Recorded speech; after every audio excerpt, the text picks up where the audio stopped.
The Magnate helped a humble peasant woman, not knowing that one day she would save his life. Boston, Massachusetts. February 1893. The harbor at dawn in February was a vision of desolation, where the Atlantic Ocean met the struggling dreams of 1,000 desperate souls. The water lay grey and forbidding beneath a sky the colour of old pewter, and the air carried the sharp sting of salt, mingled with the acrid smoke from factory chimneys that rose like monuments to industry above the wooden structures of the docks. It was in this realm of cold and desperation that Catherine Malone moved through her daily torment, her fingers already numb, though the morning had scarcely begun. Before we continue, I invite you to subscribe and turn on the bell. On this channel, we bring back romances from past eras, where honor, destiny, and love shaped the course of life. Catherine's dress, a faded grey cotton garment that had once belonged to a woman of means before passing through the hands of charity workers, hung upon her frame like the skin of something already deceased. The fabric was worn transparent in places, offering no protection against the brutal Boston winter. Over this meagre covering, she wore an apron of coarse linen, stained with the residue of countless washings, tied around her waist with twine that cut into her flesh. Her boots, patched so many times that the original leather was barely visible beneath layers of canvas and cracked stitching, were filled with water from the dock's perpetual dampness. Each step sent a small agony through her feet, a pain she had learned to accept as simply part of existence, like breathing or the constant hunger that gnawed at her belly. She bent over the washing basin, her hands plunged into water so cold it felt like liquid ice, her fingers working the rough fabric of a merchant's linen with the desperate efficiency of someone who knew that speed meant additional coins at day's end. Around her, dozens of other women labored in the pre-dawn gloom, their faces gaunt and weathered beyond their years, their movements synchronized into a rhythm born of repetition and survival. No one spoke. Speech required energy that could be better directed toward work, and the overseers who watched from the periphery of the operation charged extra fees for idle conversation. Catherine's mind, however, refused to remain silent even as her lips remained sealed. She thought of her mother dead these 5 years, whose hands had never known such brutality. She thought of her younger siblings scattered across America like seeds blown from an exhausted plant. Michael in Philadelphia, working in steel mills. Bridget in New York, employed in a garment factory. Young Thomas, whose letters had stopped arriving 2 years ago, leaving Catherine prey to nightmares about what might have befallen him. She thought of the farm in County Cork, the small plot of land that had sustained her family for generations until the blight came, until the landlords came with their eviction notices, until everything dissolved into ash and memory.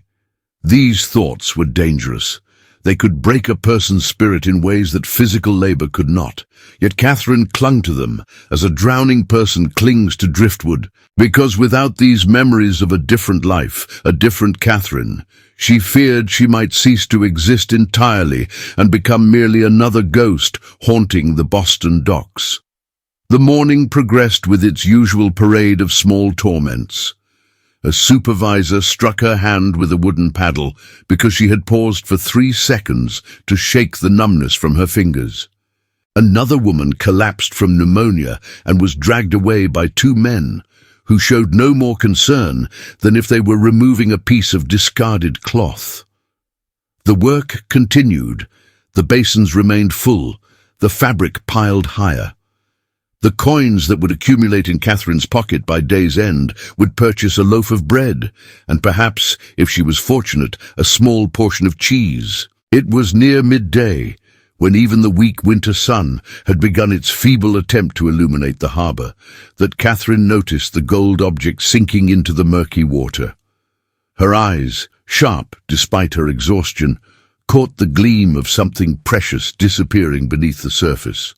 Without conscious thought, moving on instinct older than reason, Catherine waded into the harbor. The cold was not like anything her mind had prepared her to experience. It was not simply cold, but rather a violent negation of all warmth, all life, all hope. It was the cold of death itself, reaching up with 1,000 invisible fingers to pull her down into darkness. Her breath seized in her chest, her limbs became wooden, nearly useless, yet she forced herself deeper. Forced her arms to move through the resistant water, forced her body to obey commands that every nerve screamed against. Her fingers, somehow still capable of responding to her desperate will, closed around the smooth metal of the watch, just as her vision began to darken at the edges. She had perhaps 3 seconds more before she would lose consciousness entirely. 3 seconds before the harbour claimed her. Hands grabbed her from behind. Dockworkers who had watched her desperate plunge with the casual expertise of men accustomed to such dramas. They pulled her from the water with no particular gentleness, and she fell onto the wooden planks gasping, her entire body convulsing with shock and cold. Someone wrapped a rough blanket around her shoulders. Someone else held the golden watch, turning it over in their calloused hands with an expression of bewilderment. It was then that Catherine saw him. Standing at the edge of the dock, dressed in clothing that marked him as profoundly separate from this world of labor and struggle, was a man whose face bore the distinctive architecture of privilege. His expression was unreadable as he observed her shaking form, yet something in his steel-grey eyes suggested that he had witnessed her sacrifice, understood its meaning, and recognized it as something that demanded response. This moment, this single gesture of courage born from desperation, would alter the trajectory of 2 lives in ways neither could have anticipated. Catherine, gasping for breath as warmth slowly began to return to her extremities, had no way of knowing that the man who now approached her, this magnate whose name carried weight in Boston's highest circles, would soon offer her a choice that would either elevate her beyond her wildest imaginings or destroy her completely. Catherine's eyes opened to a world that existed only in dreams. The bedroom surrounding her was so vast that she could scarcely comprehend its dimensions, so ornate that her mind struggled to catalogue the particulars of its luxury. High ceilings soared above her head, decorated with plasterwork depicting cherubs and flowering vines rendered in cream and gold leaf. The walls were covered in damask wallpaper of the deepest emerald, a color so rich it seemed to pulse with its own inner light. An enormous window, framed by curtains of heavy velvet the shade of wine, overlooked what appeared to be an endless expanse of manicured gardens and tree-lined streets that spoke of wealth accumulated across generations. The bed beneath her was an island of softness such as Catherine had never experienced. The mattress seemed to cradle her body, as though the very feathers within it had been selected for their capacity to comfort. Linens of pristine white cotton, finer than anything that had ever touched her skin, covered her to the chin. Above the bed hung a canopy of pale silk, and from this canopy descended curtains that could be drawn to create a private sanctuary within a room that was itself a sanctuary. Catherine's hand trembled as she lifted it from beneath the coverlet. The movement sent waves of pain through her arm, and she became aware for the first time that her body was wrapped in bandages. Her hands bore dark stains beneath the cloth, and her fingertips throbbed with a deep aching pain that seemed to emanate from the very core of her being. Confusion washed over her as fragments of memory returned in disjointed sequences. The water, the cold that had felt like the touch of death itself, the gold watch clutched in her frozen fingers, hands pulling her from the harbour, the world spinning into darkness. The door to the bedroom opened with such quiet precision that it seemed almost unnatural. A woman entered, tall and severe in appearance, her black dress marking her position as a servant, despite the quality of its fabric and the authority with which she carried herself. Her grey hair was arranged in an elaborate style, pinned with such precision that not a single strand dared deviate from its assigned position. Her expression suggested that she had encountered many difficult things in her life and had decided to find none of them surprising. "You are awake," the woman stated, and it was not a question. "The doctor said you would be delirious for at least another day.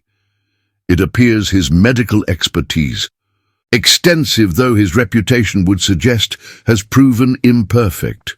She approached the bed with measured steps. "I am Mrs. Eleanor Prescott, housekeeper of the Whitmore residence.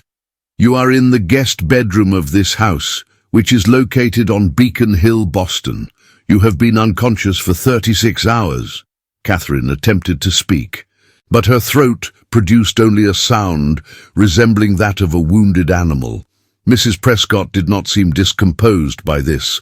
She moved to a side table and poured water from a crystal pitcher into a glass of delicate design, then returned to Catherine and helped her drink with the impersonal efficiency of someone performing a duty that had been assigned to her. "Your clothing was destroyed," Mrs. Prescott continued, her tones suggesting that this was neither remarkable nor particularly regrettable. "The items you wore when you were brought to this house were disposed of. Everything here," and she gestured vaguely at the room surrounding them, "belongs to the Whitmore household. You are to consider yourself our guest until you have recovered sufficiently to return to whatever circumstances you came from." The word guest seemed to Catherine a curious choice. She had never been a guest at anything in her entire life. She had been many things: a daughter, a sister, a laborer, a person perpetually struggling against the edges of destitution, but never a guest in the sense that implied welcome and acceptance. "I must apologize for the state of your appearance," Mrs. Prescott went on, and there was something in her tone that suggested no apology was forthcoming. "The physician has treated your wounds with various salves and bandages. The injuries to your hands are substantial, though it is the doctor's assessment that permanent scarring can be minimized with appropriate care. You have contracted a considerable chill, and pneumonia is among the possible complications we must guard against. You will remain in bed until the doctor deems otherwise."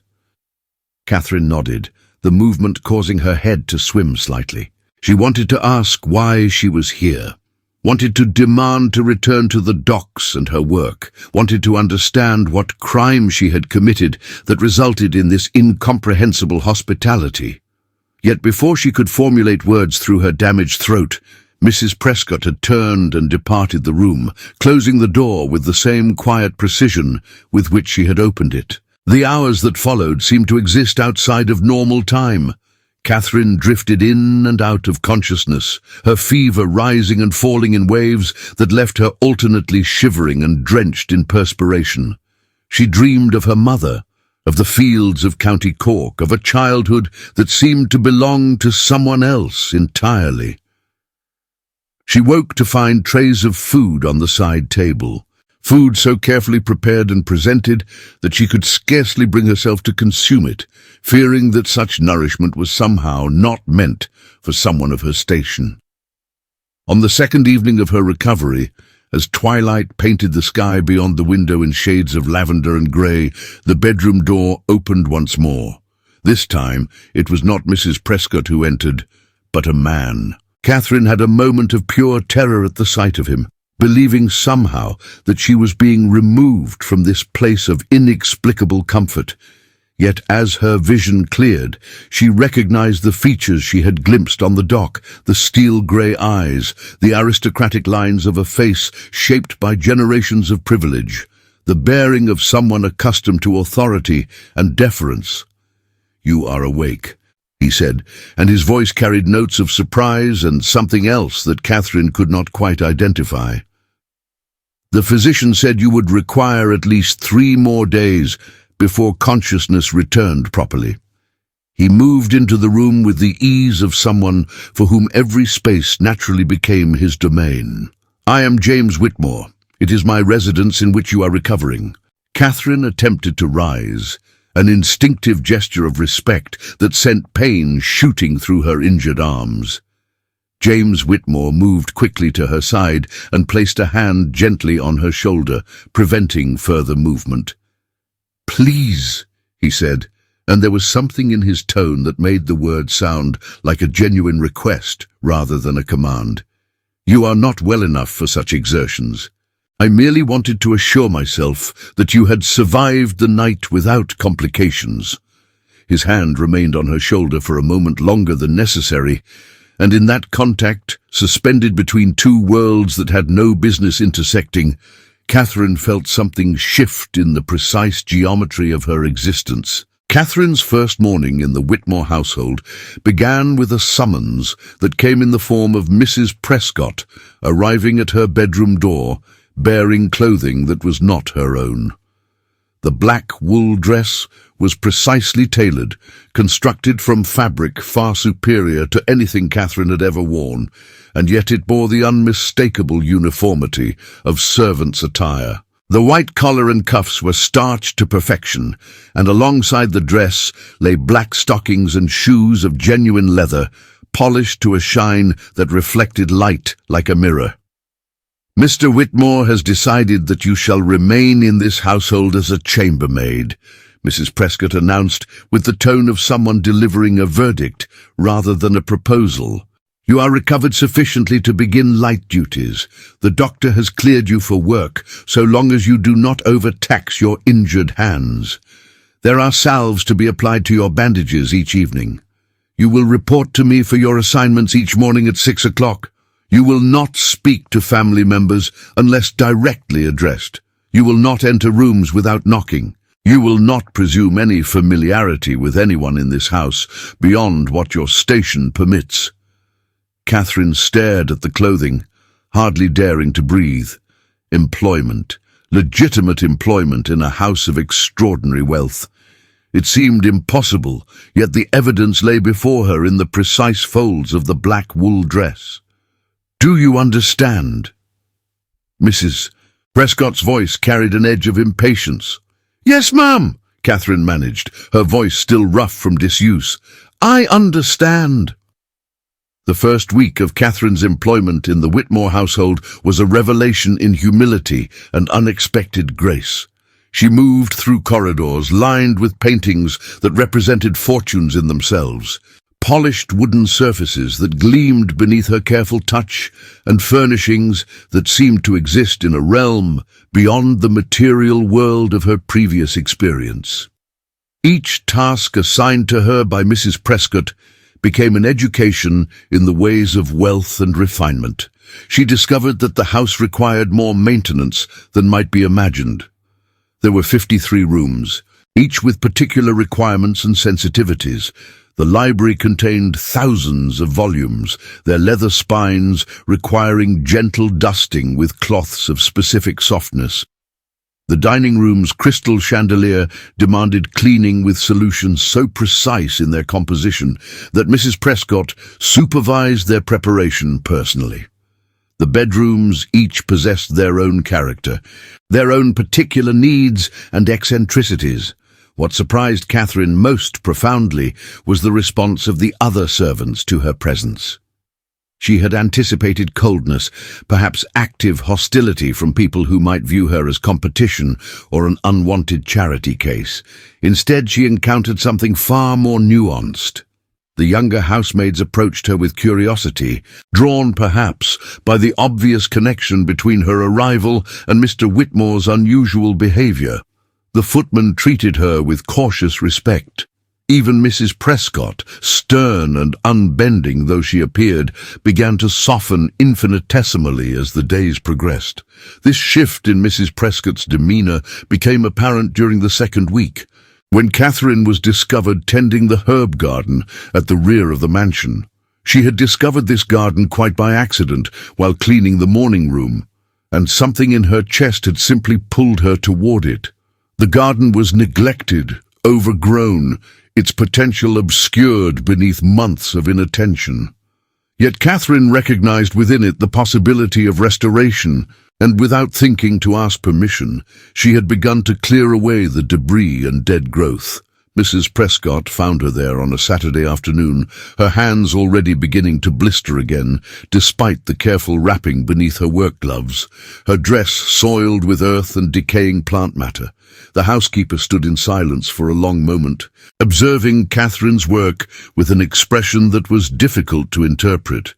"These are medicinal plants," Mrs. Prescott finally stated, bending to examine a section of the garden where Catherine had already begun clearing.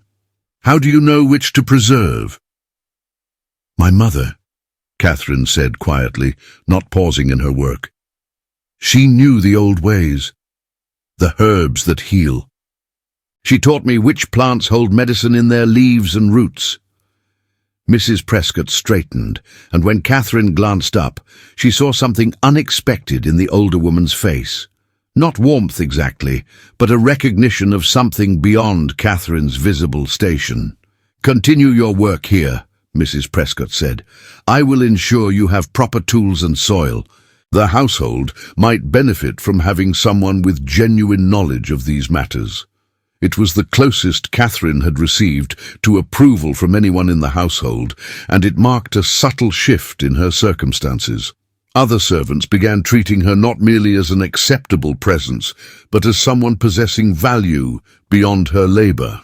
Younger maids sought her out with small ailments and injuries, and Catherine discovered that the knowledge her mother had instilled in her, knowledge of poultices and infusions, of which plants could reduce fever or calm inflammation, was as valuable here as it had been in rural Ireland. By the third week of her employment, Catherine had established a quiet routine that seemed to satisfy everyone. Her mornings were devoted to her assigned duties as a chambermaid. Her afternoons, when her work permitted, were spent in the garden. Her evenings found her in the servants' quarters, where she had begun to gain the tentative friendship of several younger housemaids who gathered around her in the early darkness to listen to her stories of Ireland. It was during one of these evenings, as Catherine was describing the particular beauty of the fields near her childhood home, that she realized James Whitmore was standing in the doorway to the servants' quarters. The other maids scattered immediately, suddenly remembering urgent tasks that required their attention elsewhere, leaving Catherine alone in the lamplight, acutely aware of her worn dress and the earth still embedded beneath her fingernails. "Please, do not stop on my account," he said, and there was something in his tone that suggested genuine regret at the girl's departure. "I found myself passing through the corridor and heard your voice. I had not realized that Irish folklore contained such poetry. The way you describe landscape, one might imagine you are painting with words rather than speaking them."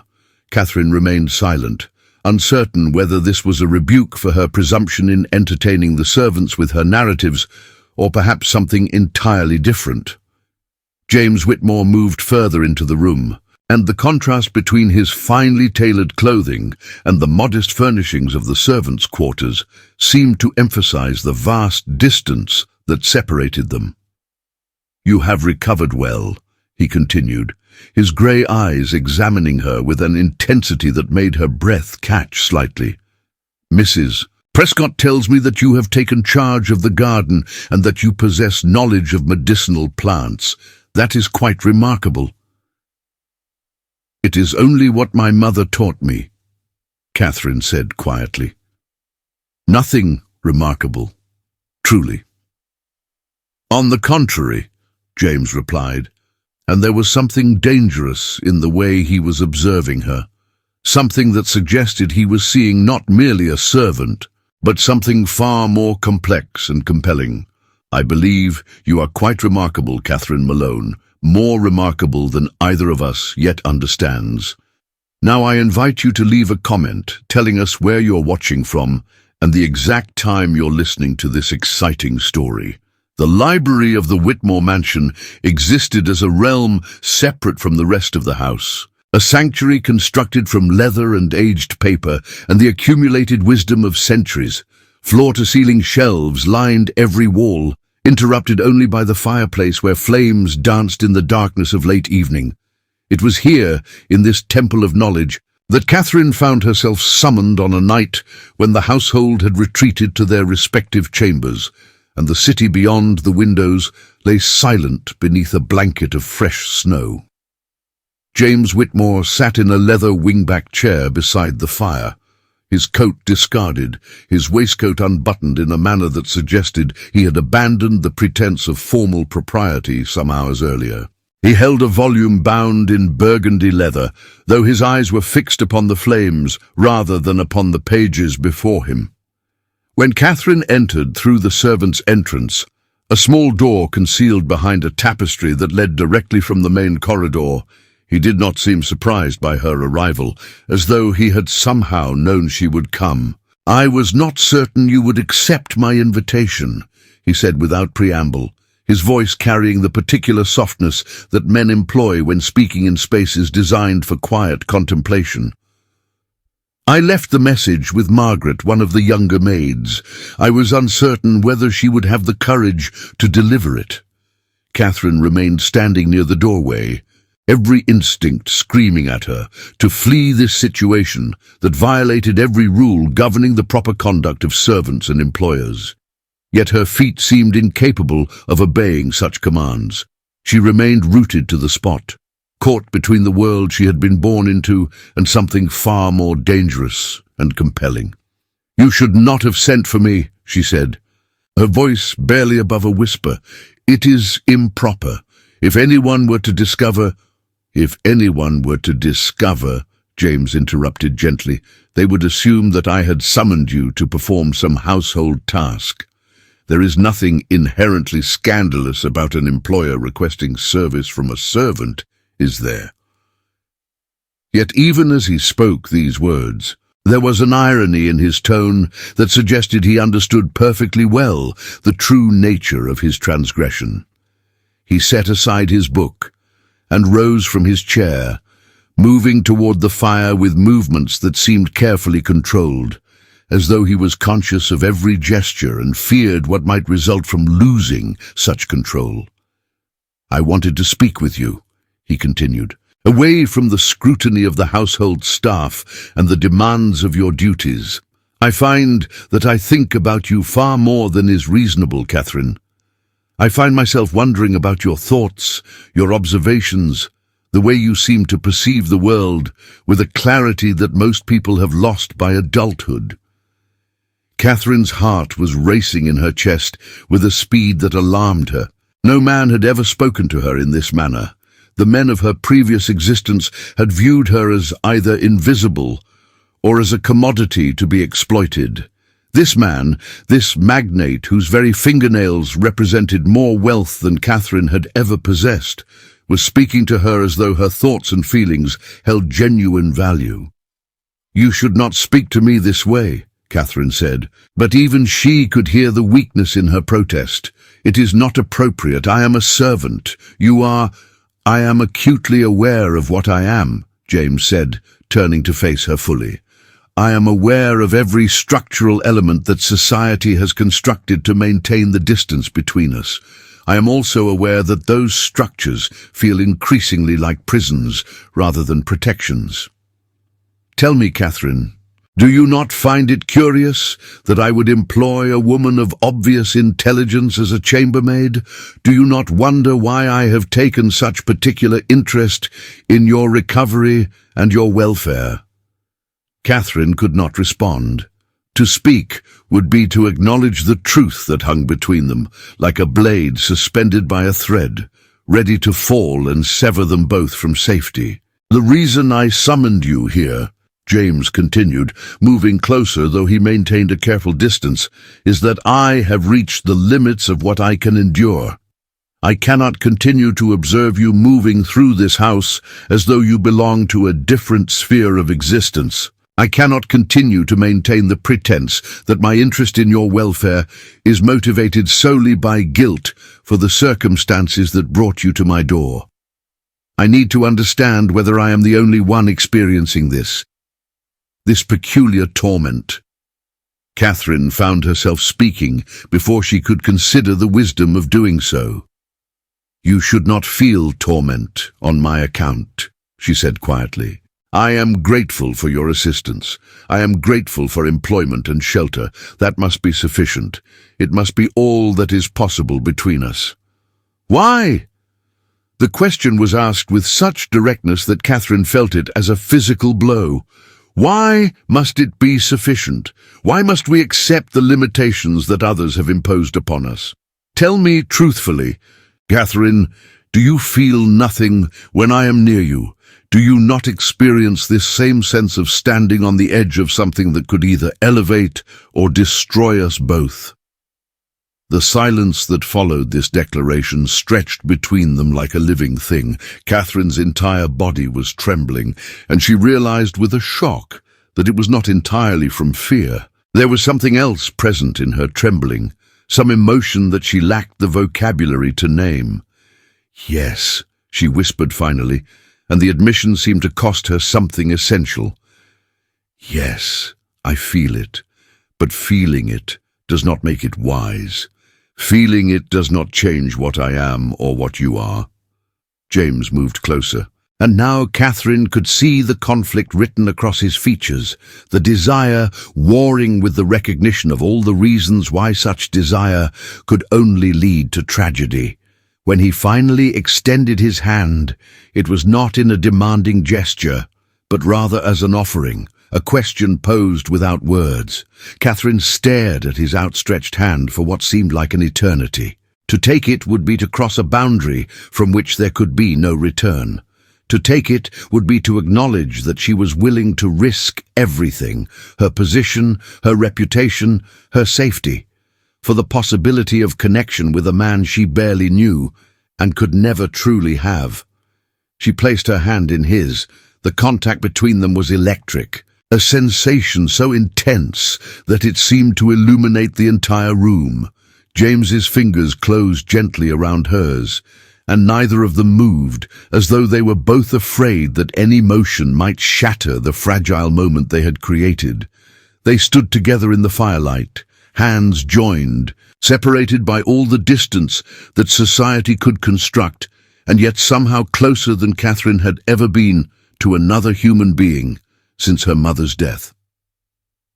"Whatever happens," James said softly, his thumb tracing a gentle circle on the back of her hand, "I want you to know that this moment, this acknowledgement between us, is real. It exists regardless of what the outside world might dictate about its propriety or its possibility." Catherine nodded, unable to speak, her entire being concentrated on the sensation of his hand holding hers, on the warmth of his presence, on the terrifying knowledge that her life had somehow irrevocably changed in the space of a few heartbeats. Margaret Whitmore summoned Catherine to the study on a Tuesday morning when James had departed early for his offices in the financial district, unaware of the particular purpose for which he was being removed from the household. The summons itself was unusual enough to provoke alarm in Catherine's chest, for she had learned during her weeks of employment that Mrs. Margaret Whitmore, James's formidable mother, did not typically concern herself with the day-to-day management of servants. Such matters fell entirely within Mrs. Prescott's domain. Catherine climbed the stairs to the study with trepidation, her hands still bearing traces of the garden soil despite her careful washing. The study itself was a chamber of masculine authority, its walls lined with ledgers and business documents, its heavy furnishings arranged to convey both power and permanence. Margaret Whitmore sat behind an enormous mahogany desk, her posture perfectly upright, her grey hair arranged in its usual elaborate style, her expression suggesting that she had discovered something deeply offensive and intended to discuss it at considerable length. "I am told that you have been spending considerable time in this household," Margaret began, without preamble, her voice carrying the particular coldness of someone addressing a subject rather than a person. "That you have ingratiated yourself with the staff, that you have involved yourself in matters that should not concern someone of your station. I'm curious to understand the precise nature of your intentions." Catherine's mouth went dry. She attempted to speak, but Margaret raised one hand imperiously, silencing her before words could form. "My son," Margaret continued, "has recently begun to exhibit behaviors that concern me greatly. He has become distracted, less focused upon his business obligations. He spends unusual amounts of time reading in the library during hours when he should be attending to his responsibilities. He has, on multiple occasions, mentioned that there are individuals in this household whose companionship he finds more stimulating than that of the young women society has introduced to him specifically for the purpose of matrimony. I have concluded that you are responsible for this deterioration in his judgment." Catherine attempted to respond, to defend herself against accusations that contained enough truth to be terrifying. "Mrs. Whitmore, I assure you that I have done nothing improper. I'm merely performing my duties as—" "You are a peasant," Margaret interrupted, her tone sharp as a blade. "You are an immigrant woman of no family, no fortune, and no social consequence. Your very presence in this household represents an act of extraordinary generosity on my son's part, motivated by guilt rather than by any genuine obligation. I am now beginning to suspect that you have manipulated his sense of guilt for purposes of personal advancement. This ends today." The words struck Catherine like physical blows, each accusation landing with the force of truth, even as she recognized their fundamental injustice. She had not manipulated James, yet she also could not deny that she had accepted his attention, had reciprocated his feelings, had participated in creating the situation that Margaret was now condemning. "What would you have me do?" Catherine asked, her voice steady despite the terror flooding through her veins. "You will cease whatever inappropriate relationship you have developed with my son," Margaret stated with absolute finality. "You will maintain only the most minimal and professional interactions with him.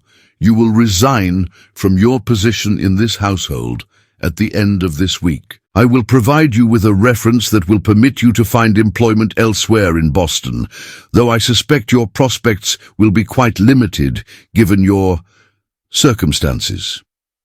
In exchange for your quiet departure, I will ensure that no scandal attaches to your name and that you leave with sufficient funds to sustain yourself for several months. Should you refuse these terms, or should you attempt to maintain contact with James, I will ensure that you are cast out onto the streets with nothing but the clothes you wear. Am I understood?"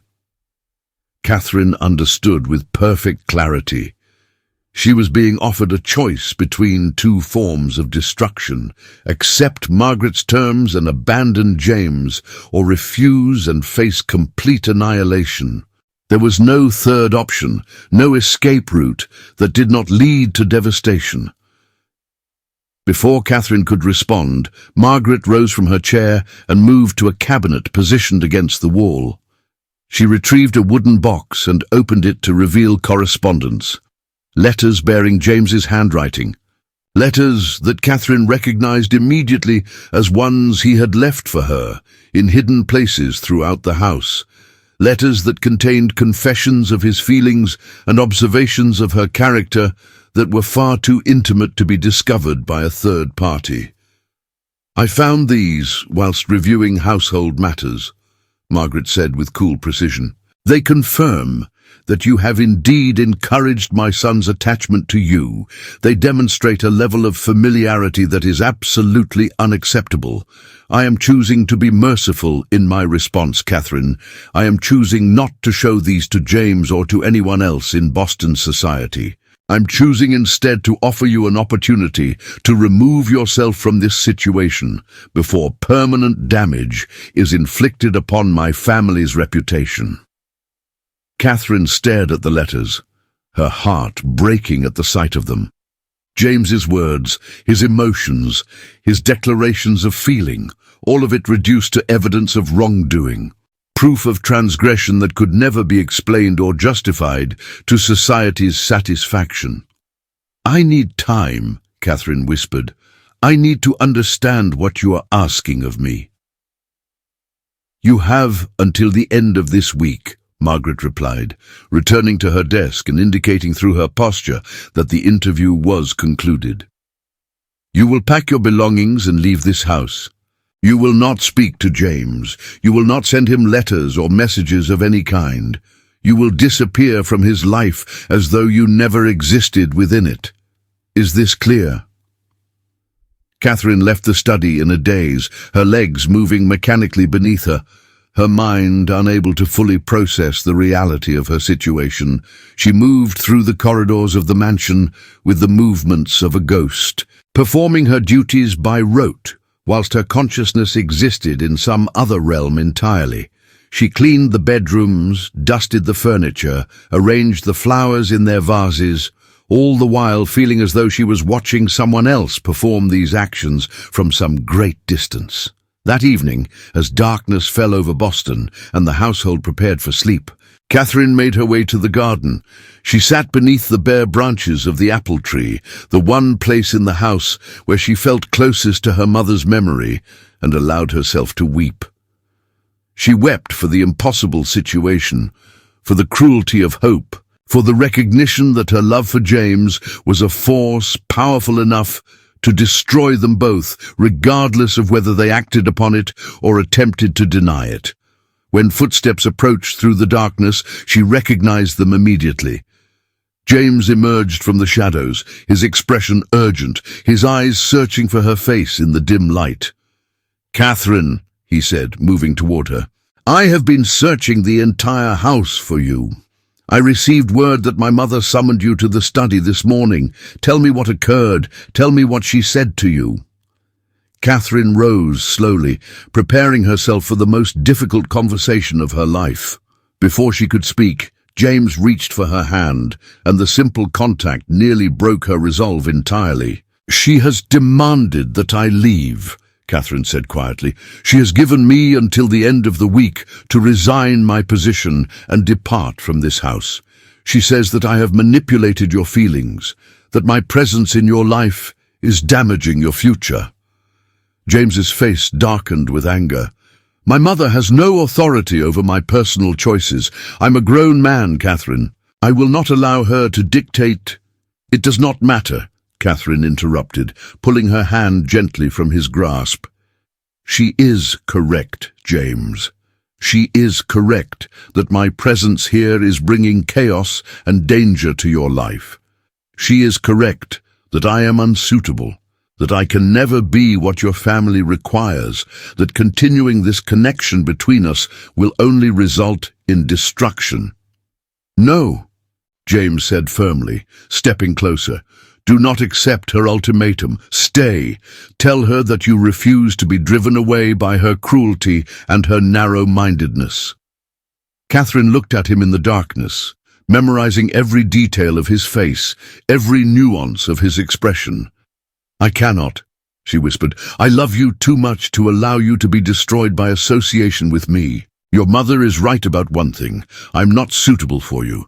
Accepting the truth now is the only way to save you from a future of regret and scandal. I will leave at the end of this week, and you will understand eventually that this is the only possible outcome. If this story already made you sigh, leave a like. Every gesture from you helps other souls discover the beauty of love from days gone by." The offices of Whitmore Shipping occupied the upper floors of a granite building that overlooked Boston Harbor, a structure that seemed to embody the permanence and authority that James Whitmore had carefully constructed across 2 decades of ruthless business acumen. Yet on this particular afternoon in early March, the solidity of these surroundings felt fragile, as though the entire edifice might crumble into dust at any moment. James sat behind his mahogany desk, reviewing documents that seemed to swim before his eyes, his concentration shattered by thoughts of Catherine and the impending week that would see her disappear from his life entirely. Thomas Blackwood arrived unannounced, his appearance in James's office suggesting a level of presumption that would normally have resulted in his immediate expulsion. Yet James found himself unable to summon the energy to object. Blackwood closed the door behind him with deliberate care, and his expression carried something that James could not quite identify, a peculiar combination of satisfaction and anticipation that set every nerve in James's body on edge. "I have been expecting you," Blackwood said, moving toward James's desk with the confidence of a man who had already determined the outcome of whatever conversation was about to occur. "I have been expecting you to discover the irregularities in our shipping manifests, the falsified cargo weights, the insurance claims filed for shipments that never actually existed. I have been waiting for you to confront me regarding these matters, and yet you have remained strangely silent. I wonder why that might be." James felt his blood run cold. He had not yet discovered Blackwood's crimes through his own efforts. The revelation had come instead through Catherine, who had found evidence whilst cleaning his study. Catherine, whose warnings he had rejected with harsh words and accusations of feminine hysteria. The realization struck him with terrible force. He should have listened to her. He should have trusted her intelligence and her instincts, and instead he had wounded her deeply. "I have not yet decided how to proceed," James said carefully, measuring each word. "I am still determining the full extent of your manipulations." Blackwood laughed, a sound utterly devoid of humor. "You have not proceeded because you do not yet understand the full scope of what I have accomplished. I have had months to refine my schemes, months to establish protections that would make direct confrontation quite dangerous for you. I have documentation that could implicate you in fraud, James. I have communications that suggest your knowledge of and participation in these activities. Should you attempt to expose me to authorities, I have already ensured that the evidence against you would be far more damaging than anything they could demonstrate regarding my involvement." James rose from his chair, his voice sharp with fury. "You dare to threaten me in my own offices. You dare to suggest that I would allow you to continue these criminal activities without consequence." "I dare to do precisely that," Blackwood replied, settling himself into one of the leather chairs, positioned before James's desk as though he owned the space. "I dare because I understand something that you, in your naive idealism, have never truly grasped. Business operates according to principles far more brutal than those taught in drawing rooms and society dinners. Business requires the willingness to do what must be done, to manipulate circumstances, to eliminate obstacles. I have the will to do these things, James. You do not." James moved around his desk toward Blackwood, his hands clenched into fists. "I will expose you. I will take everything I have discovered to the authorities, and I will ensure that you face justice for your crimes." Blackwood rose slowly, and his expression shifted into something far more sinister. "You will do no such thing," he said quietly, his voice carrying a quality that transformed it into something closer to a threat than a simple statement. "You will do no such thing because you will not live long enough to present evidence to anyone. I have connections, James, connections to individuals who understand how to eliminate problems. Accidents happen with remarkable frequency in this city. Carriage accidents, falls from considerable heights, poisonings that masquerade as common illnesses. I have the resources to ensure that you become merely another cautionary tale regarding the dangers of excessive ambition." The words hung between them like poison gas, settling into every corner of the office. James understood with terrible clarity that Blackwood was not bluffing. The man had built his entire scheme upon a foundation of ruthlessness, and he would not hesitate to extend that ruthlessness to include murder. "Leave my offices," James said, his voice steady despite the terror flooding through him. "We will discuss this matter further when I have determined the appropriate course of action." Blackwood departed with infuriating slowness, pausing at the door to deliver one final observation. "I would suggest that you make whatever peace you require with the people you love, James. You may not have as much time remaining as you might assume." The door closed behind him with a quiet click that seemed to echo through James's entire being. The evening that followed was spent in a state of profound dislocation. James returned to the Whitmore mansion as darkness fell, moving through the corridors in a manner that suggested his body was present, whilst his consciousness existed elsewhere entirely. He encountered Catherine briefly in one of the hallways, and the sight of her nearly undid him. She was carrying linens, her movements efficient and professional, yet there was something in her eyes, a sadness so profound it seemed to consume her, that spoke of a heart similarly shattered. That night, James requested that Catherine attend him in his private study. She arrived with obvious reluctance, and her posture suggested that she intended to keep their interaction as brief as possible. James dismissed the servants and closed the door, ensuring that they would not be interrupted. "Catherine," he began, "I must apologize for my response to your warnings regarding Thomas Blackwood. You were correct. You were entirely correct. And I rejected your knowledge out of pride and stubbornness. I should have listened to you. I should have trusted your intelligence and your instincts." Catherine's expression shifted, confusion replacing her previous composure. "What has occurred?" she asked quietly. James recounted the entire conversation with Blackwood, watching as Catherine's face grew increasingly pale. When he finished, she sat down heavily in one of the leather chairs, her entire body seeming to collapse beneath the weight of what she had heard. "He has threatened your life," she whispered. "Dear God, James, he has threatened to have you murdered." "I am aware," James replied, moving to stand before the fireplace. "I am also aware that my situation has become quite complicated. My mother has threatened to destroy you if you remain in this household. Blackwood has threatened to destroy me if I refuse to accept his criminal activities. We find ourselves, it seems, in circumstances that allow no acceptable resolution." Catherine rose from her chair and moved toward him, her previous determination to maintain distance between them apparently abandoned in the face of this new crisis. "We must go to the authorities," she said urgently. "We must report what has occurred, provide evidence of his crimes, ensure that he is arrested and imprisoned."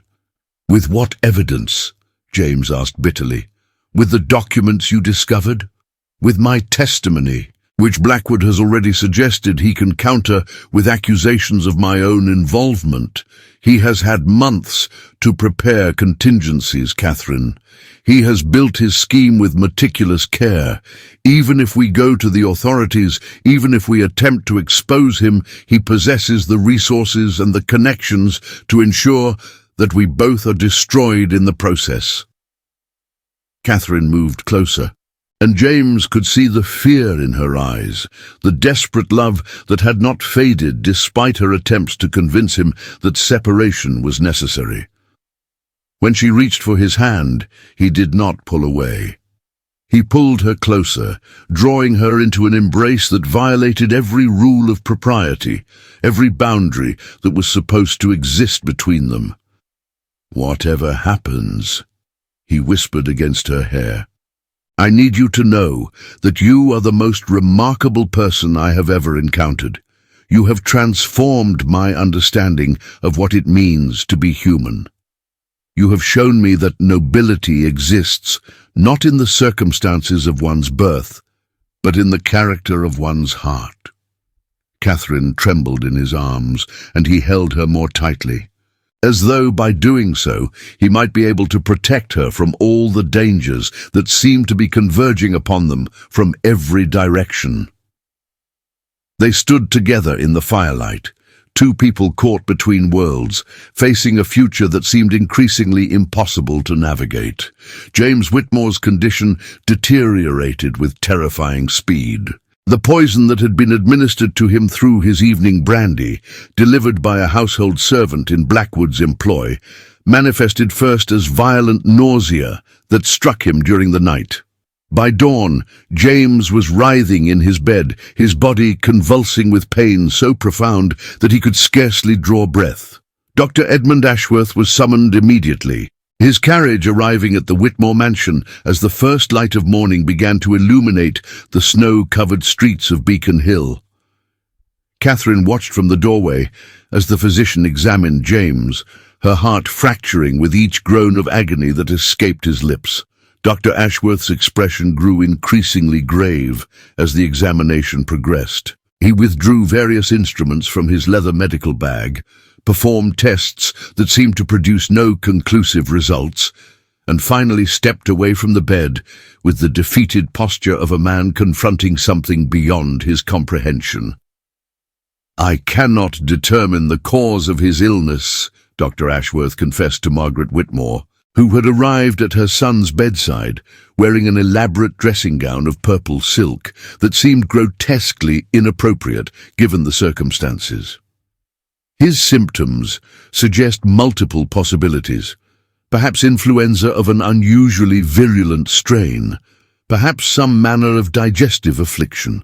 I will administer remedies that should provide relief, though I cannot guarantee their efficacy." Catherine remained silent in the doorway, observing James's deteriorating condition with mounting horror. Something in the constellation of his symptoms triggered recognition deep within her consciousness. Memories of her mother's teachings, lessons learned during her childhood in Ireland, when traditional knowledge was the only medicine available to peasant communities. She had seen these exact symptoms before, years ago, when a neighbor's child had consumed berries from a plant known for its toxicity. Poison. James had been poisoned. The realization struck Catherine with the force of a physical blow. She understood immediately that Blackwood had moved beyond threats into action, that he had arranged for James to be eliminated before he could expose the criminal schemes. Every instinct screamed at her to announce this discovery, to inform Dr. Ashworth and Margaret Whitmore of what she suspected. Yet she also understood that such an announcement without proof would be dismissed as the hysterical imaginings of an uneducated servant woman. Catherine withdrew from the doorway and descended to the kitchen, her mind working with desperate speed. She moved through the servants' quarters, gathering supplies that most would consider worthless, dried herbs from the garden she had restored, roots preserved in jars, plants that possessed medicinal properties known to her mother's lineage. She prepared infusions using knowledge passed down through generations of Irish peasant women, remedies designed to counteract toxins and support the body's natural defenses against poison. When she returned to James's bedroom, carrying a tray of herbal preparations, she found Dr. Ashworth preparing to administer laudanum to ease James's suffering. Catherine stepped forward with a boldness that violated every rule governing proper servant behavior. "Do not give him that medicine," she said firmly, her voice cutting through the room with unexpected authority. Dr. Ashworth turned toward her, his expression shifting from surprise to outrage. "I beg your pardon. Who are you to question my medical judgment?" "I'm someone who recognizes the symptoms of poisoning," Catherine replied, moving toward the bed. "Mr. Whitmore has not contracted influenza or digestive illness. He has been poisoned, and your remedies will only accelerate his decline. I have prepared treatments that can counteract the toxins in his system." Margaret Whitmore's face transformed into a mask of fury. "How dare you presume to interfere with professional medical care? You are a chambermaid. You possess no knowledge of medicine or healing. Remove yourself from this room immediately before I have you forcibly expelled from this household." Catherine turned to face Margaret, and in that moment something fundamental shifted in her bearing. She was no longer merely a servant speaking out of turn. She was a woman fighting for the life of the man she loved, and no threat or social convention would prevent her from doing what must be done. "I will not leave," Catherine stated with absolute finality. I will not stand aside and watch him die because of your pride and your unwillingness to acknowledge that knowledge exists outside the boundaries of your narrow world. My mother taught me how to recognize and treat poisoning. I have seen these exact symptoms before. If you prevent me from administering these remedies, James will die before nightfall. Is that what you desire?" The room fell silent, save for James's labored breathing. Dr. Ashworth looked between Catherine and Margaret, clearly uncertain how to proceed. Margaret's hands were clenched so tightly that her knuckles had turned white, her entire body trembling with rage at this unprecedented defiance. "Let her try," James whispered, his voice barely audible. "Let her help me." Margaret's expression suggested that she was witnessing the collapse of every principle she held sacred, yet even she could not deny her son's explicit request. She stepped back from the bed, her silence serving as grudging permission. Catherine moved to James's side and began administering the herbal preparations she had created. She forced him to consume bitter infusions, designed to induce vomiting and expel toxins from his system. She applied poultices to his chest and abdomen, traditional remedies her mother had taught her for neutralizing poisons. She monitored his pulse and breathing with careful attention, adjusting her treatments based upon subtle changes in his condition. The hours that followed were an agony of waiting. James's fever climbed to dangerous levels, his body convulsing as it fought against the poison coursing through his veins. Catherine remained at his bedside without pause, administering her remedies, wiping his fevered brow with cool cloths, whispering words of encouragement and love that she no longer cared who might overhear. By evening, James's condition began to stabilize. His fever broke, leaving him drenched in perspiration, but breathing more easily. His pulse steadied into a rhythm that suggested the worst danger had passed. Dr. Ashworth examined him again and could not conceal his astonishment at the transformation. "I do not understand how this occurred," the physician admitted quietly. By all reasonable expectations, his condition should have continued to deteriorate. Instead, he appears to be recovering. Margaret Whitmore stood at the foot of the bed, her expression unreadable. She observed Catherine, who still had not left James's side, who still held his hand as though afraid that releasing it might somehow allow death to reclaim him. Something passed across Margaret's face, an emotion so complex and contradictory that Catherine could not begin to interpret it. "You may remain with him tonight," Margaret said finally, her voice strained. "You will ensure that he continues to recover. Tomorrow we will discuss what has occurred here and what it means for all of us." As night descended upon the Whitmore mansion, Catherine remained at James's bedside. He drifted in and out of consciousness, and each time his eyes opened, he sought her face with desperate urgency, as though confirming that she had not abandoned him. Catherine held his hand throughout the long hours, her body exhausted, but her spirit refusing to surrender to fatigue. Near midnight, James's eyes opened with greater clarity than they had shown since the poison had taken hold. He looked at Catherine, and his expression carried such profound love and gratitude that she felt tears begin to stream down her cheeks. "You saved my life," he whispered, his voice rough but steady. "You saved me when no one else could. How can I ever repay such a debt?" Catherine leaned closer, bringing her face near to his. "You owe me nothing," she whispered. "I love you, James. I would walk through fire itself to protect you. Your life is precious to me beyond all measure. That is not a debt. That is simply the truth of what exists between us." James lifted his free hand with obvious effort and touched her face, his fingers tracing the line of her jaw with infinite tenderness. "Then let us face whatever comes together," he said softly. "Let us refuse to accept the limitations that others would impose upon us. Let us build something that transcends the boundaries of class and convention. Will you stand with me, Catherine? Will you face the judgment and the scandal and the difficulties that will surely come?" Catherine covered his hand with her own, pressing it against her cheek. "I will stand with you," she promised. "I will face whatever must be faced. We will survive this together, or we will fail together, but I will not leave your side again." If this story touched your heart, share it with someone you love. That way, we'll know that the romances of the past still live in the hearts of today. The spring morning that dawned over Boston carried within it the promise of transformation. 3 weeks had passed since the fire that had consumed the Whitmore mansion. 3 weeks in which the entire structure of society that had governed Catherine and James's lives seemed to shift upon its foundations. The narrative of what had occurred that terrible night had spread through Boston like wildfire, told and retold in drawing rooms and street corners, transformed by each telling into something increasingly mythic and romantic.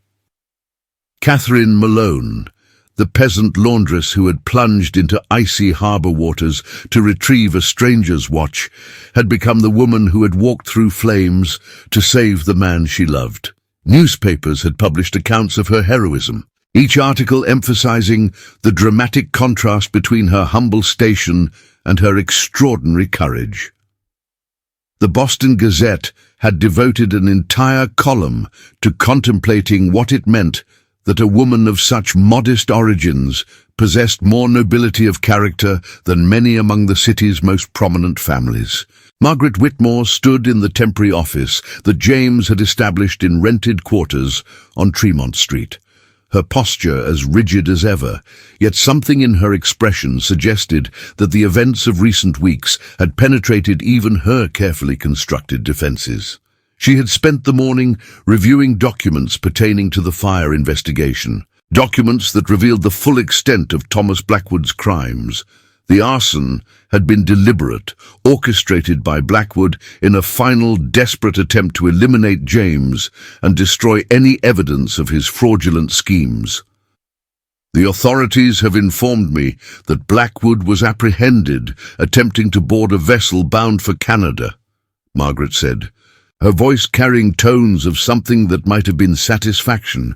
"He will face charges of attempted murder, arson, and financial fraud. It appears that your instincts regarding his character were accurate, James, even if your response to those instincts was somewhat delayed."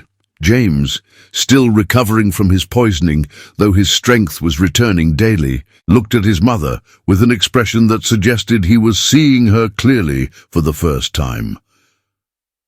"The fire was not accidental," he said quietly. "Blackwood arranged for it to be set because I had finally determined to expose his crimes. Had Catherine not recognized the symptoms of his poisoning, I would have been dead before the fire ever began. Had she not recognized the mansion's layout and possessed the courage to navigate through flames to reach me, I would have perished in the blaze. Catherine has saved my life twice, Mother. Twice she has risked everything for me." Margaret adjusted the cuff of her dress with a gesture that suggested discomfort rather than mere fastidiousness. "I am aware of the role Miss Malone played in your survival," she acknowledged. "I am also aware that my initial response to your connection with her was motivated by narrow-mindedness and social prejudice. I have been humbled by events, James. Humbled by the recognition that I nearly lost my son because I was too stubborn to see what was evident to anyone with genuine wisdom." The admission hung in the air between them like a benediction. James rose from his desk with movements that still betrayed some lingering weakness, and he embraced his mother in a gesture that would have been unthinkable weeks earlier. Margaret's arms remained briefly at her sides before tentatively rising to return the embrace, and when they separated, there were tears on her cheeks. "There is another matter we must discuss," James said as they stepped apart. "I have made a decision regarding my future, and I require your blessing, though I will proceed regardless of whether you grant it." Margaret's expression became cautious. "What decision have you made?" "I intend to marry Catherine," James stated with absolute certainty. "I intend to make her my wife, not my mistress, not my employee, but my partner in life. I am aware that such a union will generate scandal. I am aware that many among Boston society will view it as a betrayal of my station and my family's position. I am also aware that Catherine's love is worth far more than all the social acceptance Boston can offer. I am asking you to stand with us, to offer Catherine the welcome she deserves as a member of this family. But even if you refuse, I will marry her. That is my final word on this matter." Margaret moved toward the window, gazing out at the Boston streets below. When she turned back to face her son, her expression had transformed into something far softer than her usual demeanor permitted. "Your father," she said quietly, "was not born into wealth. He was the son of a merchant, a man of modest origins who built an empire through determination and integrity. I fell in love with him, despite my family's objections, despite the scandal that my marriage to someone of insufficient pedigree created. I'd forgotten that lesson over the years, forgotten how it felt to love someone whom society deemed inappropriate. You have reminded me, James. You have reminded me through the actions of a brave woman that true nobility transcends the circumstances of one's birth." She moved toward her son and placed her hand on his arm. "You have my blessing," she said. "More than that, you have my admiration. Marry your Catherine. Build whatever life brings you happiness. I will support you both in that endeavor. And I will ensure that Boston society receives her with the respect she has earned through her character and her courage." The wedding itself was a modest affair by the standards of Boston's elite, yet it was attended by a surprising cross-section of the city's inhabitants. Working women who had known Catherine in the Harbor District came to witness her transformation. Members of James's business circle attended, their presence a clear signal that the magnate's marriage was not to be viewed as scandal, but as triumph. Even Dr. Edmund Ashworth arrived to offer his congratulations, his presence suggesting that the medical establishment had acknowledged Catherine's superior knowledge regarding the treatment of poisoning. Catherine wore a dress of ivory silk, a garment that had been specially commissioned by a designer of considerable reputation. The dress was elegant but not ostentatious, its beauty deriving from its simplicity and the care with which every seam had been executed. Her hair, that glorious auburn brown that had been pinned beneath a servant's cap for months, flowed freely across her shoulders. Adorned with white flowers from the garden she had restored to the Whitmore estate. James stood at the altar, with an expression of such profound devotion that observers whispered about it for weeks afterward. When he took Catherine's hand, the contact seemed to resonate through the entire church, a physical manifestation of the spiritual union about to be formalized. The vows were exchanged with the traditional language of the Anglican ceremony, yet each word seemed to carry additional weight when spoken by a man and woman whose love had been forged in crisis and tested by forces that would have destroyed a less resolute connection. When the vicar pronounced them husband and wife, the church erupted in applause, an unprecedented breach of decorum that spoke volumes about the emotional investment the assembled guests had developed in the couple's happiness. In the weeks that followed, James and Catherine began the process of rebuilding the Whitmore mansion. Yet the reconstruction became more than merely a physical restoration. The new structure incorporated elements that reflected Catherine's influence and her heritage.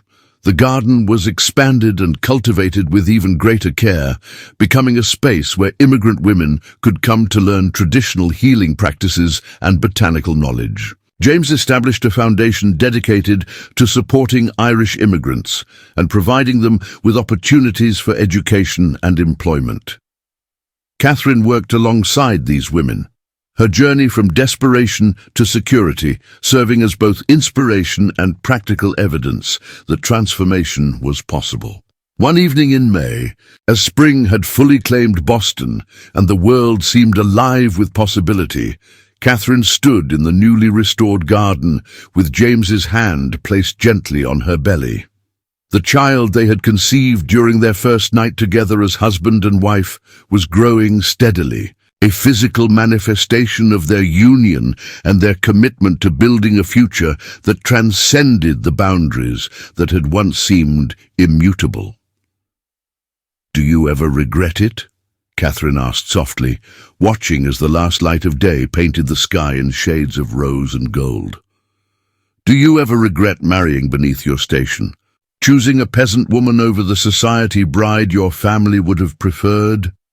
James turned her to face him, his grey eyes reflecting the dying light of the sun. "I regret nothing," he said with absolute conviction. "I have built an empire through business acumen and ruthlessness, and yet that empire means nothing compared to the treasure I have found in you. You have taught me that true wealth consists not in the accumulation of material possessions, but in the presence of genuine human connection. You have shown me that nobility of character exists independent of the accident of birth. You have transformed me, Catherine, from a man who understood only the language of commerce and power into a man capable of love and sacrifice." He placed his hand over hers on her belly, feeling the subtle movement of their unborn child. "This child will inherit both the Whitmore name and fortune, yes.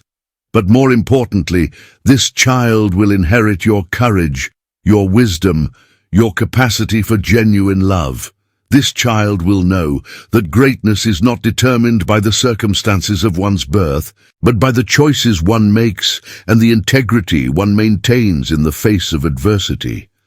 Catherine leaned into him, resting her head against his chest, listening to the steady beating of his heart. She thought of the desperate peasant woman she had been, plunging into icy harbour waters to retrieve a stranger's watch, never imagining that such a gesture would transform her entire existence. She thought of the journey that had brought her from destitution to security, from isolation to love, from invisibility to recognition. The past no longer haunted her. Instead, it illuminated the extraordinary gift she had been given. A life shaped not by the rigid hierarchies of society, but by love that had proven stronger than class, more enduring than convention, more transformative than any force she had ever encountered.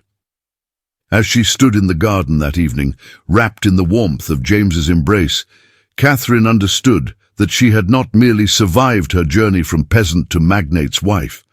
She had been reborn into a life of purpose, dignity, and love that transcended everything that had come before. The autumn of 1903 found Boston transformed in ways both subtle and profound.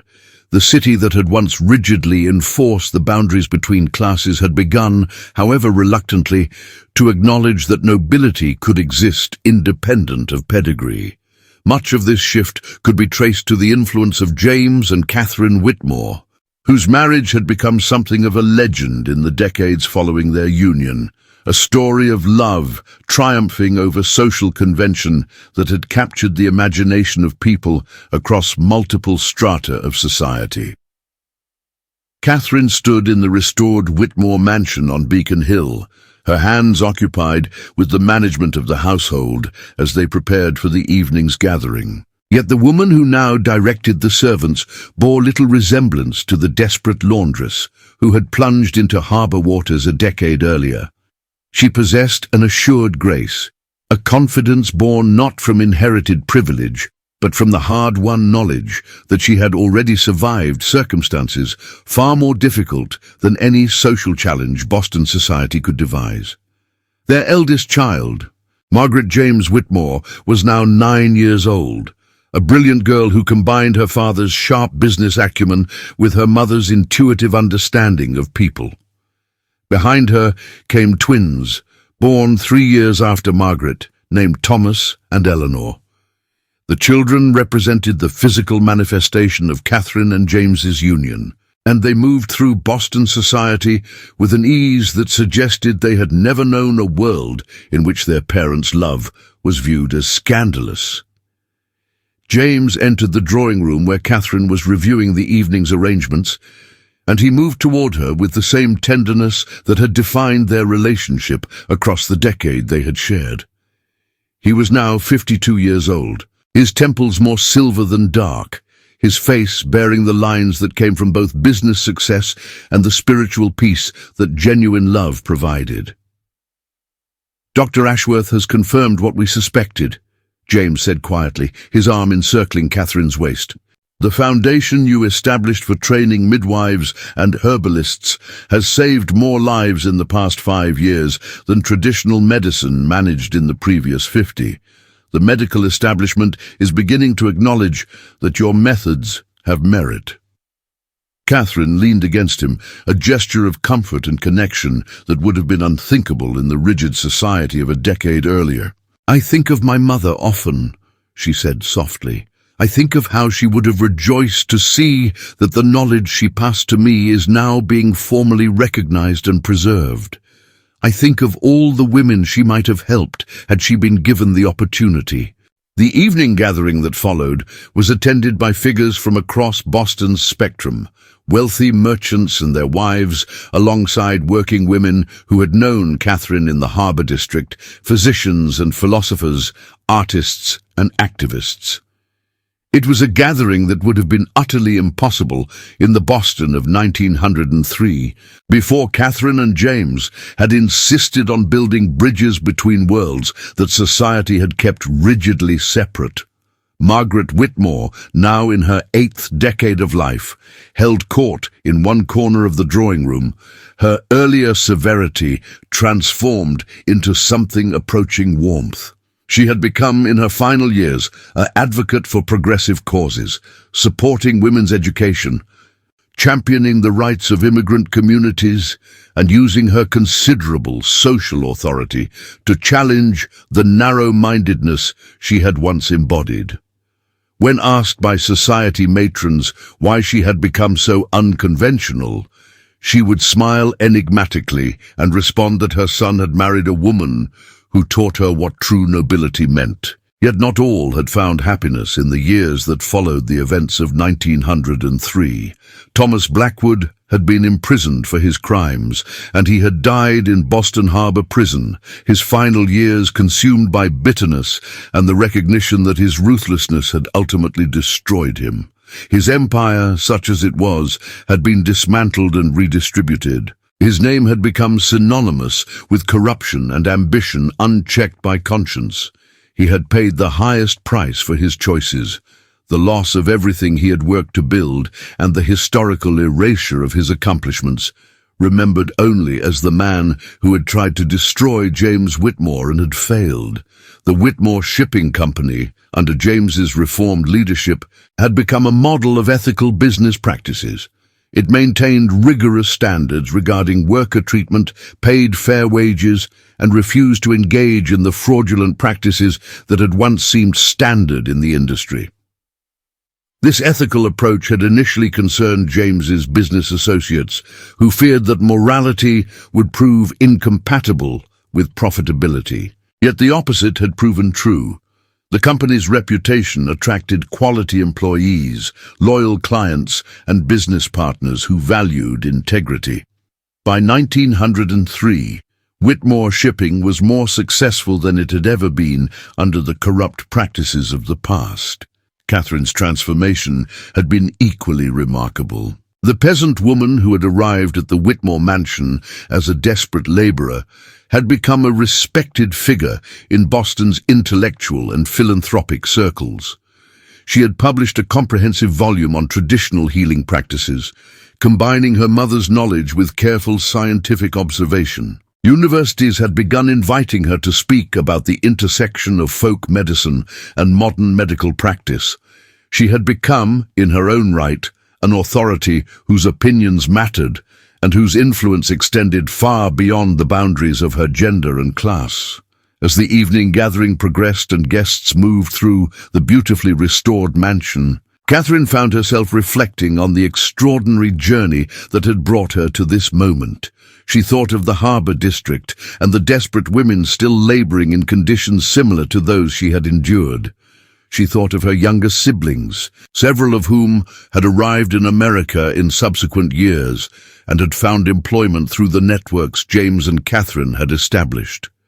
She thought of her mother, long dead, yet somehow present in every healing remedy Catherine administered, in every woman she educated, in every life she helped preserve.